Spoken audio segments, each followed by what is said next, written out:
Ok, Salmo 15, dice así la palabra del Señor.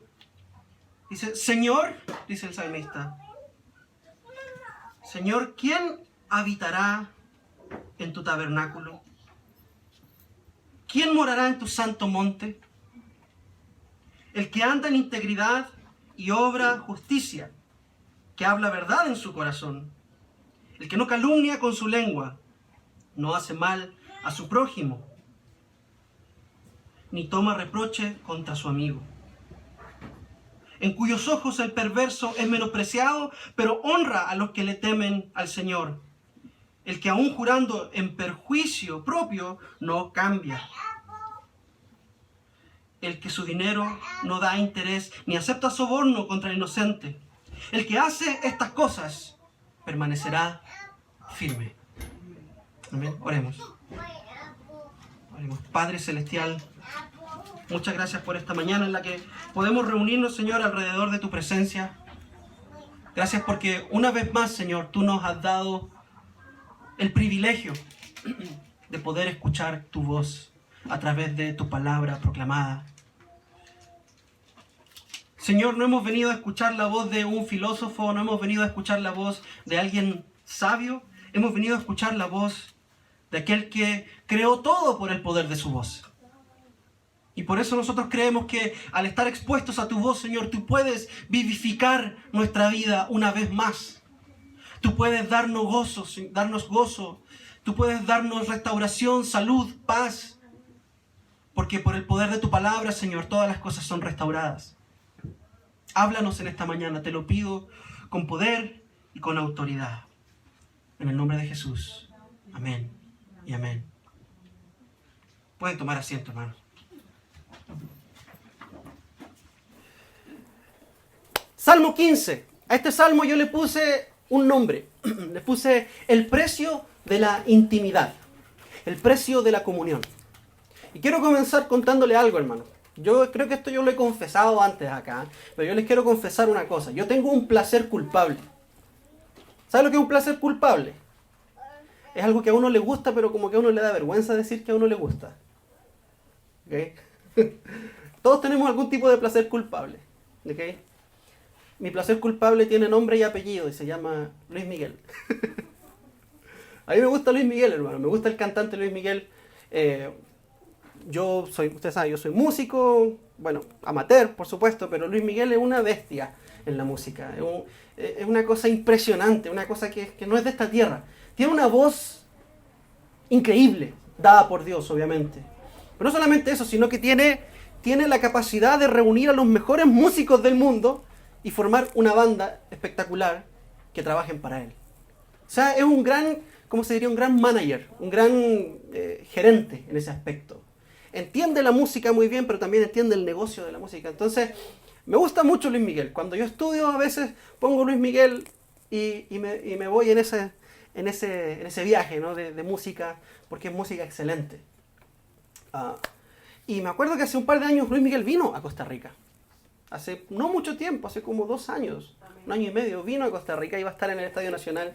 Íbamos pasando por fuera de una imagen gigante en la calle, donde vi el afiche, y yo le decía a Rachel, quiero ir a ver a Luis Miguel. Y Rachel me aterrizó un poco, dijo, ¿sabes un toque? Sí, pero probablemente esté muy cara la entrada. Y yo, no importa, vamos a ver a Luis Miguel. Quiero ir a ver a Luis Miguel. Entonces llegué a mi casa, me puse a buscar las entradas y claro, me tuve que aterrizar porque el precio de las entradas para ir a ver a Luis Miguel era algo así, igual de fuera de serie que su voz. una cosa demasiado cara. Yo no podía pagar por eso. No podía. ¿Okay? Yo no era digno de compartir el mismo lugar geográfico, el mismo lugar en donde iba a estar Luis Miguel. Yo no era digno de estar ahí. Porque no tenía lo que se necesitaba. ¿Qué era lo que necesitaba? Una cantidad de dinero específica. Yo no tenía esa cantidad de dinero. Por lo tanto, yo iba a llegar, iba a decir, quiero ver a Luis Miguel. Y la entrada no la tengo. Lo siento, no hay Luis Miguel para usted. ¿Okay? No importa cuántas ganas tenga, no importa cuánto deseo tenga usted de entrar, usted no tiene lo que se necesita para compartir el mismo lugar en donde este señor va a estar. ¿Me va siguiendo? Ok. Creo que este asunto es muy similar a lo que el salmista nos está diciendo acá en este salmo. El salmista está preguntándose, ¿qué es lo que se necesita tener para poder estar en el mismo lugar en donde está la presencia de Dios?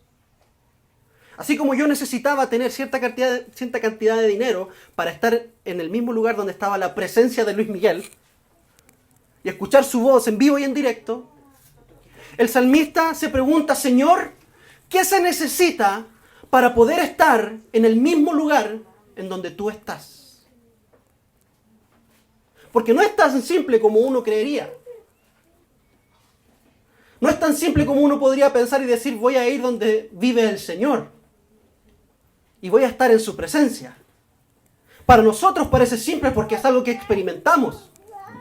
Pero el salmista entiende que no es tan simple como parece. ¿Está conmigo? Ok. Este es el mensaje de este salmo, hermano. Escuche bien esto. Este es el mensaje del Salmo 15. ¿Aquí es donde estamos? Salmo 15. Que el que desee tener intimidad con Dios, el que desee estar donde la presencia de Dios está, del Dios santo, del Dios puro y perfecto, esa persona, si quiere estar en la presencia de este Dios, tiene que estar vestido de la misma santidad con la cual Dios está vestido. Tiene que tener las mismas características que este Dios. Quiere ir a ver a un Dios santo, usted también tiene que ser santo. De otra forma, la comunión es imposible. La comunión con un Dios santo es imposible si usted y yo no compartimos la misma santidad que rodea a la persona de nuestro Dios. Ahora vea, la intención de este sermón, el propósito que yo quiero lograr en ustedes, es que nosotros podamos besar el suelo, básicamente. Que podamos contemplar nuestra realidad, que podamos darnos cuenta que nuestra realidad es inadecuada, que usted y yo estamos en la misma condición en la que estaba yo cuando quería ir a ver al cantante este, ¿cierto? Inadecuado. No tenemos lo que se necesita. Yo no tenía lo que se necesitaba y usted y yo no tenemos lo que se necesita para poder estar en la presencia de Dios. Pero la gracia de Dios se ha acercado a nosotros y ha roto esa distancia y ha roto esa incapacidad nuestra y nos ha acercado a Él.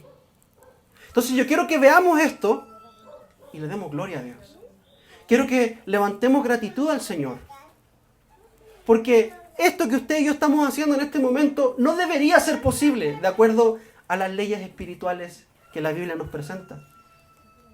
De acuerdo a nuestra nuestra incapacidad y versus la santidad de Dios, la comunión entre Dios y nosotros debería ser algo inexistente, pero es real y existe. Y por eso quiero que hoy contemplemos esas dos cosas y demos gracias a Dios. Amén. Entonces, este salmo nos presenta tres partes principales. Primero nos hace una pregunta el salmista. Nos hace una pregunta, después nos responde la pregunta y al final nos da una promesa. Una pregunta, la respuesta y una promesa. ¿Ok? Entonces vamos primero a la pregunta, en el versículo 1. Vea conmigo ahí. La pregunta que el salmista hace es, Señor, se dirige a Dios. La pregunta no le está haciendo la pregunta al pueblo, le está haciendo la pregunta a Dios directamente. Señor, y se refiere a Él con el nombre que Dios se reveló en Éxodo, Yahweh. Señor, ¿quién habitará en tu tabernáculo? ¿Quién morará en tu santo monte? Aquí lo que vemos, hermano, vea, pongan mucha atención a esto porque esto es importante. Aquí lo que hace el salmista usa un recurso poético. La poesía usa todos estos recursos, la rima y todas estas cosas para que nosotros entendamos la profundidad del mensaje, ¿cierto? Para que entendamos qué es lo que el autor quiere comunicar. A veces el autor usa una rima para que sea fácil de recordar, ¿cierto? Acá en los salmos y en la poesía hebrea se usa otros recursos. Y este recurso que se ve acá en el versículo 1 se llama paralelismo sintético. Voy a explicarlo. Ayer hablamos de que yo a veces digo muchas palabras raras, pero lo voy a explicar. El salmista repite 2 veces la misma pregunta, pero con palabras distintas. Y la segunda vez que repite la pregunta, la expande un poco más. ¿Para qué? Para que pongamos atención. Él repite para que pongamos atención y veamos que es importante esta pregunta. La pregunta es, ¿quién habitará en tu tabernáculo? Aquí la palabra habitar literalmente, en el original hebreo, y literalmente significa ¿quién podrá peregrinar? Es decir, pasar la noche. Peregrinar, ¿cierto? Es pasar la noche y seguir caminando. Es un peregrinaje. Es como, yo voy de viaje y me voy a quedar en un hotel y no me voy a ir a vivir al hotel, obviamente. Voy a pasar la noche en este hotel o un Airbnb o voy a pasar la noche en la casa de mi tía y después me voy a ir a la otra ciudad, ¿cierto? Eso es lo que dice acá la primera pregunta. Señor, ¿quién habitará en tu tabernáculo? Y el tabernáculo era la tienda en donde moraba la presencia de Dios. El tabernáculo era la tienda en donde estaba el arca del pacto, ¿se acuerdan? Y el arca del pacto era una cajita de madera cubierta en oro en donde estaban las tablas de la ley. Y había maná y estaba también la vara de Aarón. Y ahí moraba la presencia de Dios, literalmente. Hubo una vez un muchacho que vio que el arca se iba a caer y él dijo, tengo que rescatarla, y la tocó y se murió. Porque moraba la presencia de Dios. Ahí la presencia de Dios es peligrosa. Entonces el salmista pregunta, Señor, ¿quién podrá siquiera pasar una noche en tu tienda? Pasar una noche en el lugar donde tu presencia vive. ¿Quién? Y no va a faltar el que diga yo puedo. Yo estoy capacitado para hacer eso, yo puedo. Ok, usted cree que puede pasar la noche en la casa del Señor, en la tienda del Señor, pero la segunda pregunta es más profunda. Es la misma, pero más profunda. Y nos dice, ¿quién morará en tu santo monte? Ok, ¿usted cree que puede pasar la noche y que es lo suficientemente digno para quedarse una noche en la tienda del Señor? ¿Pero es usted lo suficientemente digno como para traerse todas sus cosas y quedarse a vivir ahí? Porque no es lo mismo ir a visitar a un familiar, lo voy a poner de esta forma, no es lo mismo que un sobrino suyo lo visite por un fin de semana a que el carebarro quiera quedarse ahí para siempre. ¿Cierto? No sé si les pasó a ustedes, a mí me pasó mucho cuando yo era niño. Me pasó por mí y por mis otros amigos también, que a veces uno iba a visitar a la casa de sus amigos para jugar, qué sé yo, en ese tiempo estaba el Nintendo, o jugar bola, o mis amigos tenían una piscina, o yo tenía algo en la casa y los niños venían a jugar a mi casa. Entonces a veces uno iba a la casa de los amiguitos y estaba ahí y los papás lo recibían a uno, le daban almuerzo, pero ya eran las 3, 4 de la tarde y los papás empezaban a mirar así como, ¿a qué hora se va a ir este chamaco? Y también me pasó a mí con amigos, entonces mis papás me decían, oye, ¿a qué hora se va a ir tu amigo? Hay cosas que hacer en la casa, ¿ok? Una cosa es visitar, otra cosa es quedarse. Y el salmista pregunta, Señor, ¿quién podrá siquiera pasar una noche en tu tienda? Pero, aún así, si hay alguien que crea ser lo suficientemente digno, ¿será lo suficientemente digno como para quedarse a vivir en el mismo lugar donde tu presencia está? ¿Tiene lo que se necesita? ¿Tiene lo que se necesita para estar en tu presencia? ¿Por qué? Porque David, recordemos que David era ¿de qué nación? Era judío, ¿cierto? Era de Israel. Era el pueblo escogido de Dios. Y si hay algo que los judíos sabían, era que la presencia de Dios es peligrosa. Ya le conté esta historia de este joven que se llamaba Usa, que iban llevando el arca del pacto, y el arca del pacto se cayó, los bueyes que la jalaban se resbalaron, y el arca se iba a caer, y este muchacho dijo, tengo que rescatar el arca, y la tocó y se murió. Y Dios dijo, suave. ¿Quién te dijo que tus manos eran más limpias que el polvo de la tierra? Mi arca puede tocar el suelo, pero el suelo no se ha rebelado en contra de mí. El suelo no es pecador. Tú sí. Así que cuidado con mi presencia, porque es santa, pero es peligrosa para ti. Ahora, acuérdese también de otra historia que los judíos sabían. El profeta Moisés Moisés estaba cuidando las ovejitas de su suegro y de repente se encuentra con una cosa muy rara, una zarza que ardía con fuego y de repente se da cuenta que esa zarza, mira más de cerca, esa zarza no se consume. Y obviamente fue a mirar qué es esta cosa que estoy viendo y la voz de Dios le dice, Moisés. Era una visión de Dios. Pero acuérdese qué fue lo que le dijo Dios a Moisés antes de acercarse más. ¿Alguien se acuerda? ¿Qué le dijo Dios a Moisés en la zarza? Lo primero que le dijo. Quítese los zapatos. ¿Por qué? Porque el lugar era santo. Antes de Dios hablarle a Moisés de su plan de rescatar al pueblo de Egipto, antes de hablarle del pacto que iban a establecer, antes de hablarle de cualquier cosa, Dios le dice a Moisés, momento, ubíquese. Se me va quitando los zapatos porque usted está en una tierra que es especial, porque mi presencia está acá. Así que antes de establecer cualquier tipo de comunión, usted tiene que saber con quién está hablando. Con el Dios que es santo. Y Moisés se quitó los zapatitos y conversaron. Ubíquese, primero que todo. Otra historia que los judíos sabían.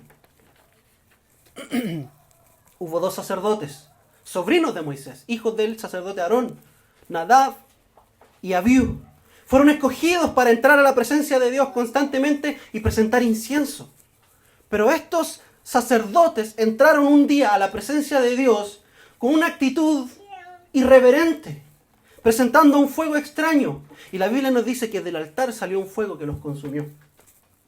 Ellos entraron a la presencia de Dios, como ves, aquí vengo yo. ¿Qué Dios? ¿Todo bien?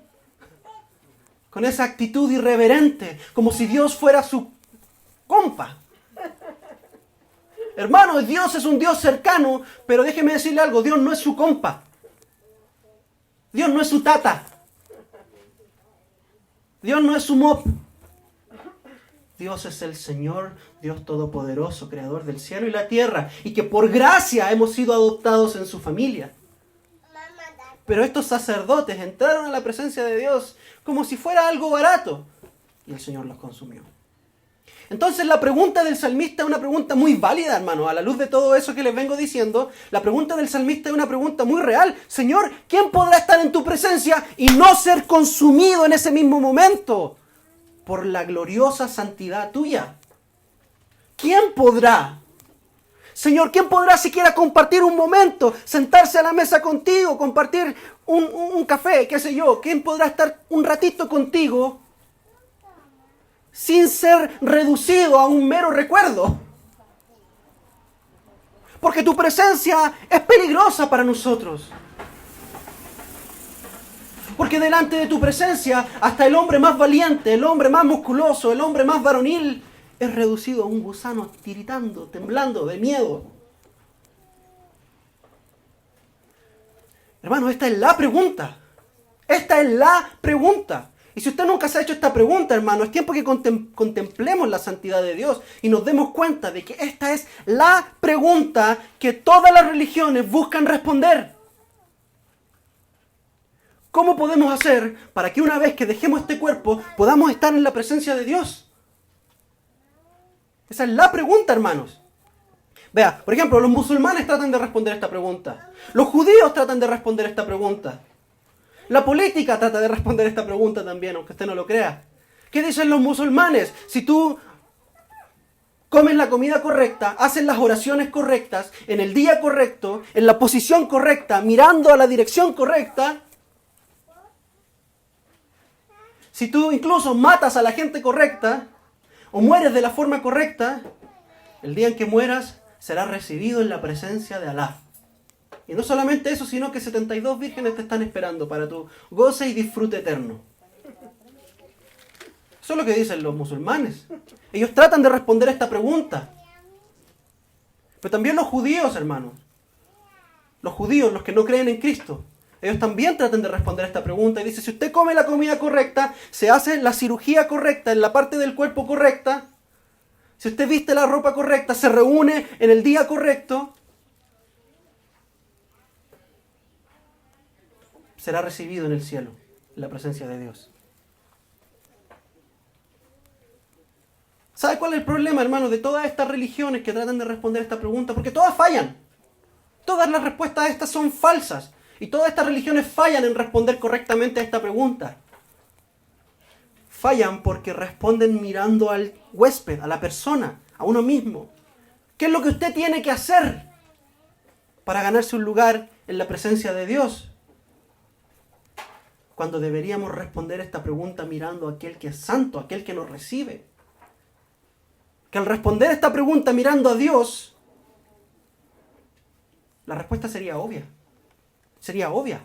El problema es que es muy dura de aceptar. Vea conmigo. Si respondiéramos esta pregunta mirando a Dios, la respuesta sería fácil. ¿Quién podrá estar en tu santo monte? Aquel que es santo. Aquel que comparte la misma santidad que Dios.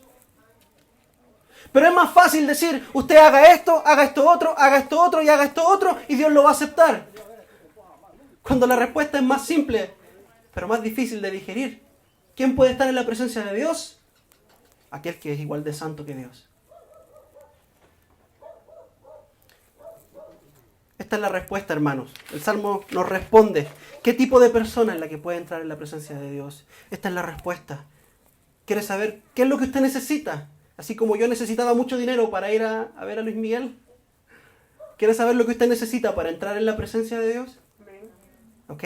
Esta es la respuesta. Primero que todo, usted tiene que ser santo en su carácter. Nos dice el versículo 2, el que anda en integridad, primero que todo, anda en integridad. ¿Qué significa andar en integridad? Andar en integridad significa ser la misma persona cuando todos me ven y ser la misma persona cuando nadie me ve. Eso es ser una persona íntegra. Usted es la misma persona cuando está el pastor enfrente y es la misma persona cuando no está el pastor enfrente. Es la misma persona cuando está su esposo enfrente o cuando no está su esposo enfrente. Cuando está su jefe y cuando no está su jefe enfrente. Es la misma persona. Pero más allá de eso, integridad de carácter, integridad de corazón. Imagínense que yo pudiera poner un chip acá en su cerebro, acá, justo en la parte de atrás. Y ese chip graba todos sus pensamientos y todo lo que usted ve y todo lo que usted dice por 3 días. Y después de esos 3 días decimos, ok, vamos a reunir a toda la iglesia y a todo Pavas y vamos a proyectarlo acá en pantalla gigante con unos parlantes gigantes. ¿Cuántos les gustaría participar de ese experimento? ¿Ok? La persona íntegra a la cual describe este salmo, que él anda en integridad, obra en justicia, habla verdad en su corazón, él diría, yo no tengo miedo. Muéstrale al mundo lo que hay en mis pensamientos, no tengo nada que ocultar. Usted quiere entrar en la presencia de Dios, primero necesita ser santo en su carácter. Hablar verdad en el corazón. Ojo que dice hablar verdad en el corazón, no en la boca. ¿Por qué? ¿Por qué habla verdad en el corazón? Pues uno habla con la boca, no con el corazón. Es que la boca nada más es el reflejo de lo que hay acá. Eso es todo. La boca, usted quiere saber lo que hay en el corazón de una persona, escúchela hablar. Pero no solamente tiene que ser santo en su carácter, sino que también tiene que ser santo en su hablar. No solamente en el corazón, sino que en el hablar. ¿Qué dice en el versículo 3? El que no calumnia con su lengua. No hace mal a su prójimo, ni toma reproche contra su amigo. Es decir, que él no chismea, eso es algo bueno, pero tampoco acepta que le vengan con chismes de otros. ¿Cierto? Porque a veces pensamos que solamente basta con no chismear. Pero no basta solo con no chismear, también tenemos que ponerle freno al chisme cuando llega a nosotros. Si Brando, ¿por qué me viene usted a contar esas cosas de Kiara? Eso no me edifica. ¿Usted le contaría eso al Señor? No, ¿cierto? Entonces no tiene por qué contármelo a mí. Vaya, quéjese con el Señor en oración. Un ejemplo, nada más. ¿Ok? Pero no, a veces decimos, cuénteme para estar orando. Cuénteme, para saber, para yo presentarle al Señor oración. No, usted no necesita saber los chismes. Aquel que puede entrar en la presencia de Dios es santo en su carácter, pero también en su hablar. Controla este aparato tan dañino que puede bendecir y maldecir al mismo tiempo. La controla, le pone freno. Sabe que sus palabras pueden dañar, destruir o pueden bendecir. Santo en su carácter, santo en su hablar, pero también santo en sus relaciones. Ve el versículo 4, la primera parte dice, en cuyos ojos el perverso es menospreciado, pero honra a quienes. ¿A quiénes honra? ¿Está conmigo? El capítulo 15, el Salmo 15. ¿No? Capítulo 15, versículo 4. En cuyos ojos el perverso es menospreciado, pero honra. ¿A quién honra? A los que temen a Jehová. O sea que esta persona santa es santa en sus relaciones, es decir, él sabe distinguir entre el perverso y aquel que ama a Dios. Sabe distinguir. Y no los trata igual.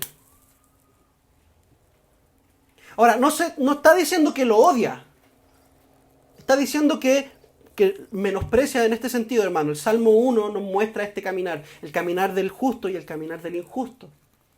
De aquel que menosprecia la palabra de Dios versus aquel que permanece en la palabra de Dios. Aquel que medita en ella de día y de noche, que es como árbol plantado junto a la corriente de agua. Y mientras que el injusto es como el tamo que se lleva el viento, como la paja que arrastra el viento. El Salmo 15 nos dice que aquel que puede estar en la presencia de Dios entiende la diferencia entre una persona justa y una persona injusta. Y sabe que en última instancia el justo, aquel que teme al Señor, permanecerá. Pero aquel que es injusto tendrá su recompensa, su castigo. Que no le aplaude al que hace lo malo. Hermanos, y hoy nuestra generación está muy confundida en esto. Porque hoy los medios de comunicación, el internet, la televisión, la radio, ¿a quién le aplauden? ¿A quién le hacen así? Aquel que está orgulloso de su homosexualidad, aquel que está orgulloso de sus adulterios, aquel que está orgulloso de sus aventuras sexuales, aquel que está orgulloso de robar, aquel que está orgulloso de mentir. Mientras que los que quieren ser íntegros, piadosos, son tratados como tontos por la opinión pública. Y el Salmo nos dice, no. Aquel que puede entrar en la presencia de Dios, aquel que tiene lo que se necesita para ir a la presencia de Dios, él sabe distinguir entre alguien que hace lo bueno y alguien que hace lo malo. Se junta con aquellos que hacen lo bueno. Amén. Y aquellos que hacen lo malo, los tiene ahí a la distancia. No hace vínculos profundos con ellos. Es santo en sus relaciones. Y por último también es santo en su conducta. Vea lo que dice el versículo 4, la segunda parte. El que aún jurando en perjuicio propio, no cambia. ¿Qué significa esto? Que aunque va perdiendo 10-0, no se cambia de equipo. Que muere con las botas puestas, como decimos en Chile. Aquel que es íntegro, básicamente. Aquel que permanece aunque la situación se ha vuelto oscura. Él no lo va a abandonar a usted cuando usted esté en su peor momento. Y tampoco da su dinero a interés, es decir, él no soborna. Lo para un tráfico y no trata de sacarse el tiquete pagando. No trata de pasar RITV pasando ahí el billetito por debajo. Ni tampoco acepta soborno, dice el versículo 5. O sea que él no soborna y tampoco se deja sobornar. Es una persona santa en su conducta. Vea, si usted quiere entrar en la presencia de Dios, esta es la descripción que usted debe tener. Tiene que ser santo en su carácter, tiene que ser santo en su hablar, santo en sus relaciones y santo en su conducta. Este es el precio del tiquete para entrar en la presencia de Dios, para siquiera quedarse una noche en su tienda. ¿Sabe cuál es el problema, hermanos? Creo que usted ya sabe cuál es el problema. No tengo que ser muy explícito en esto. El problema es que ninguno de ustedes, ninguno de nosotros, ni yo, ni Santiago, ni Rachel, ni Mario, ni nadie que esté aquí, cumple a cabalidad con estos requerimientos. ¿Quién puede tener la audacia en este momento de decir, no, yo cumplo con todo esto?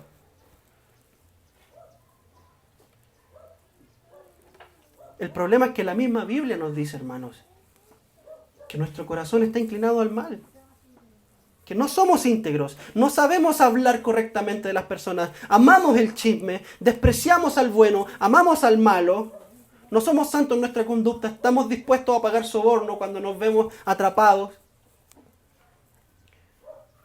Incluso, vea, el Salmo 14, el Salmo que está antes del 15, el versículo 2 nos dice: Dios ha mirado desde los cielos sobre los hijos de los hombres para ver si hay alguno que entienda, alguno que busque a Dios. ¿Y qué dice? Todos. No algunos, no solamente un país, todos se han desviado, a una se han corrompido, no hay quien haga el bien, no hay siquiera uno. Vea, un salmo antes, el salmista nos está diciendo, vea, Señor, ¿quién podrá entrar en tu presencia? Nadie. Nadie es digno, nadie tiene lo que se necesita.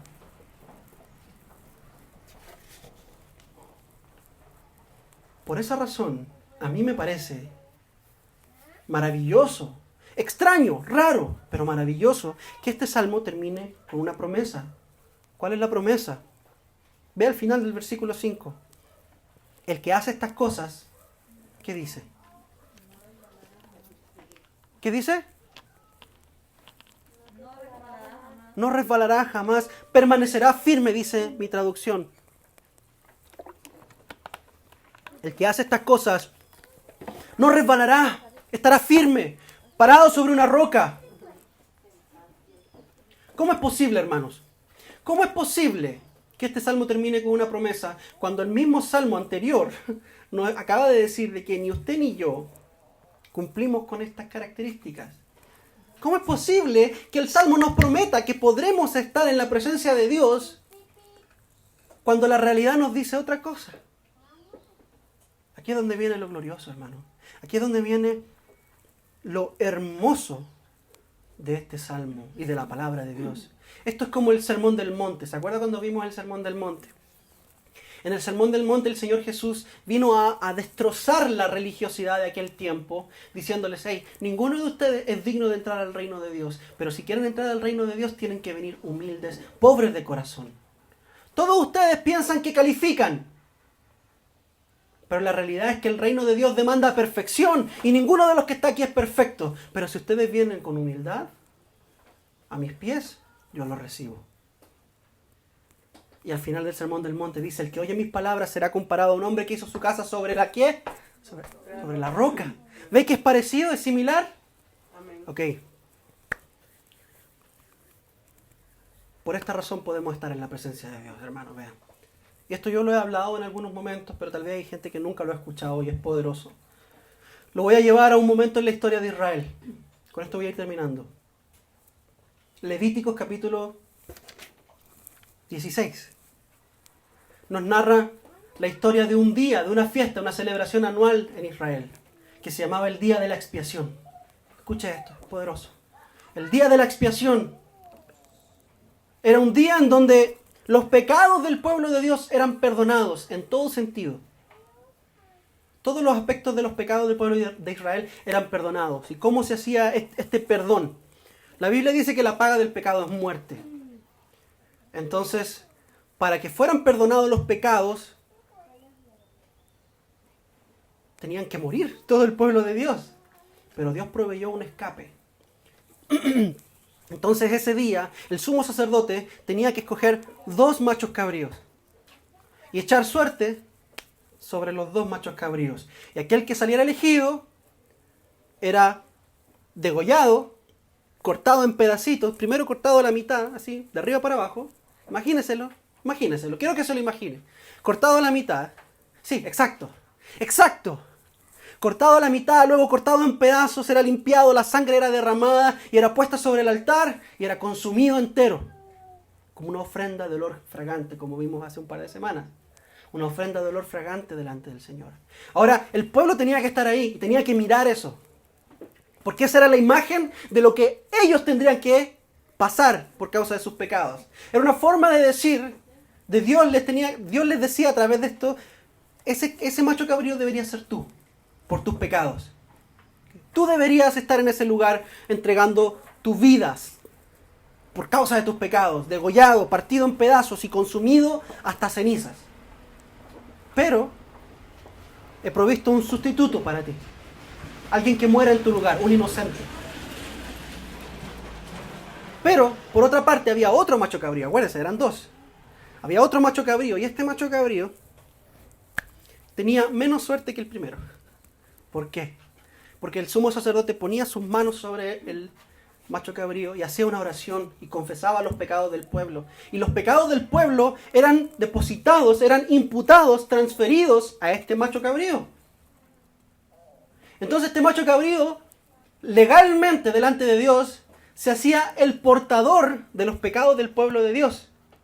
¿Y qué se hacía después? Una persona del pueblo era escogida, tomaba este macho cabrío y lo llevaba hasta la puerta del campamento y lo echaba del campamento al desierto. Al desierto. Y era una forma de decir que ese era el final y el destino de aquel que se rebelaba en contra de Dios. Separado de la presencia de Dios. Desterrado del pueblo de Dios. Usted no merece ser parte del pueblo de Dios. Usted no merece estar en la presencia de Dios. Usted lo único que merece es ser desterrado, morir en el desierto, de insolación, de hambre, de frío o devorado por alguna bestia.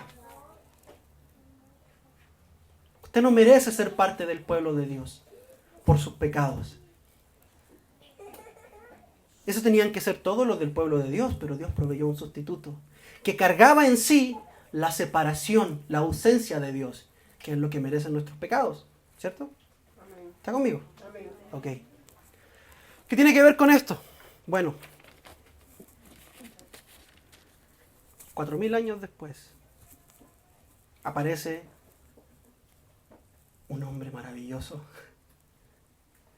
que cumple cada una de las características de este salmo.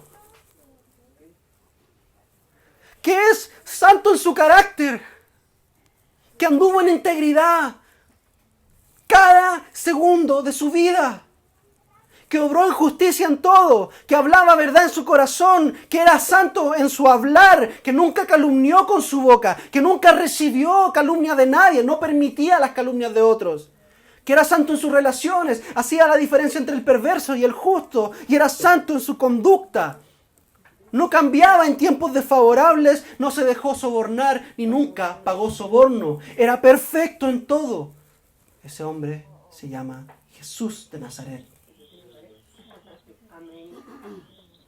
Él, como ser humano, vivió de la forma digna que demanda este salmo. Por lo tanto, él era el único que podía entrar a la presencia de Dios y no ser consumido por ella. Pero murió como el primer macho cabrío. Entregó su vida en la cruz, fue puesto en el altar de la cruz, derramó su sangre, se entregó, como vimos hace un par de semanas en Efesios, como una ofrenda de olor fragante delante de Dios, ¿cierto? Amén. ¿Cierto? ¿Se acuerdan? Amén. Él se entregó como ofrenda de olor fragante delante del Señor y murió como el primer macho cabrío. Pero también murió como el segundo macho cabrío. Porque acuérdense, ¿dónde murió Jesús? Fuera de la ciudad. En un basurero público. Los artistas del Renacimiento tratan de poner la cruz como algo hermoso. Ponen la cruz en una montaña, en un paisaje. Hermanos, la cruz fue puesta en un lugar llamado la Calavera. Era un pedazo de piedra que tenía forma de esqueleto humano. Ahí se botaba basura. Era el lugar más feo de las afueras de Jerusalén. Ni siquiera fue adentro de la ciudad, fue fuera. Fuera del pueblo de Dios, fuera del monte santo de Dios, que era Jerusalén. Y recuerden lo que el Señor Jesús dijo en la cruz. Dios mío, ¿por qué me has abandonado? Jesús sabía lo que estaba cargando. Él estaba cargando la misma ausencia de Dios que usted y yo merecíamos. Separado de la presencia de Dios. Tratado como un pecador.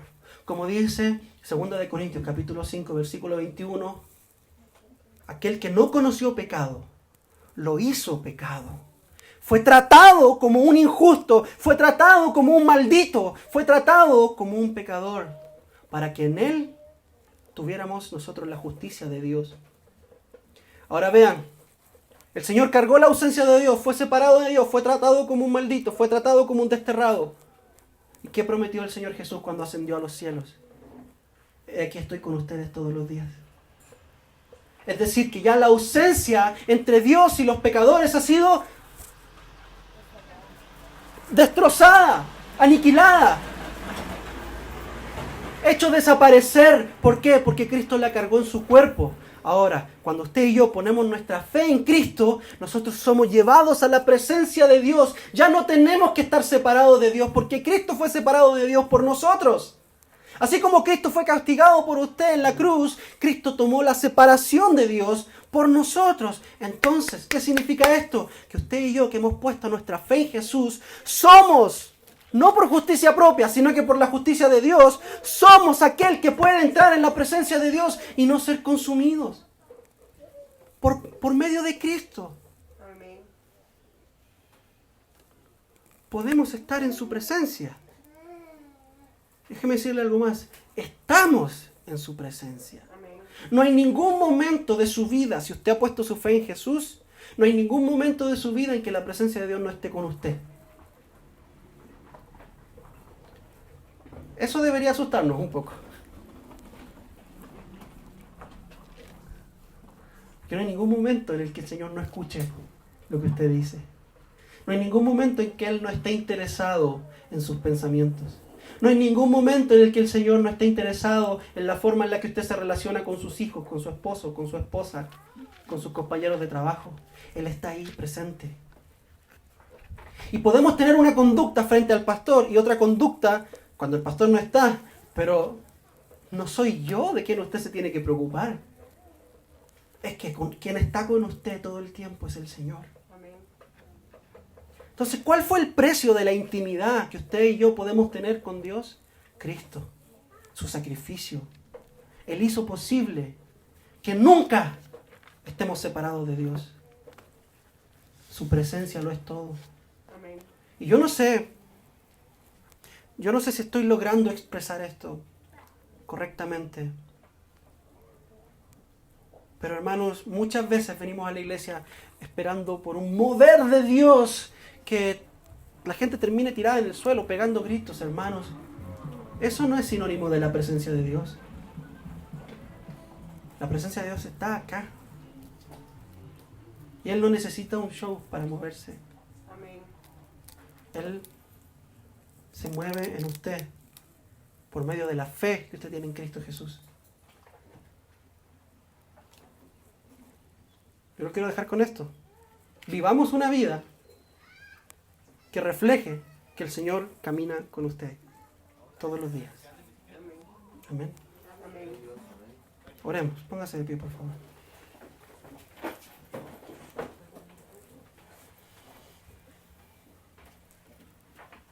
Padre Celestial, yo te agradezco mucho por esta mañana en la que hemos podido, Señor, escuchar tu voz. Yo te pido, Señor, de que podamos vivir esta vida sabiendo que tu presencia está con nosotros. ¿Quién podrá entrar en tu santo monte? Nadie, solo Cristo. Pero por medio de la fe en Cristo, nosotros somos recibidos. ¿Quién podrá quedarse una noche en tu tienda? Nadie, solo Cristo. Pero por la fe en Cristo, podemos ser recibidos en tu presencia. Gracias por nuestro Señor, que hizo posible la comunión contigo. Gracias por nuestro Salvador, que nos ha acercado a nosotros, un pueblo que estaba alejado. Yo te pido que bendigas a mis hermanos y que la palabra que se ha predicado hoy se plante en sus corazones y dé mucho fruto. Te lo pido en el nombre de Jesús. Amén. Y amén.